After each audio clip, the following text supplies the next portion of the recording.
बोलो। जैसे ये दो साड़ियाँ हैं, यह साड़ी है छोटी और यह है बड़ी, क्योंकि अंडी लेंथ छोटी है तो अंडे फोल लगा।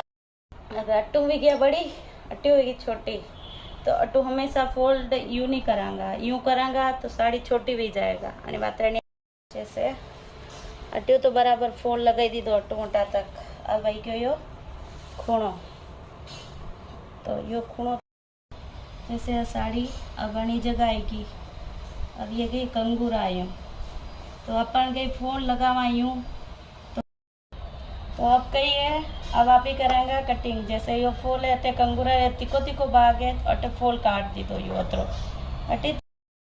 अब जो यो फूल दिखी रो अनी जगह तो अनी फूल ने आप ही यू महीने मोड़ दांगा अटे कट लगाई दी दो वो अनी वजह यो महीने मुड़ गयो। फूल दिखी रो ही नहीं है बिल्कुल ही, यो देखो फूल बिल्कुल नहीं दिखी रो बाणे सीधी साड़ी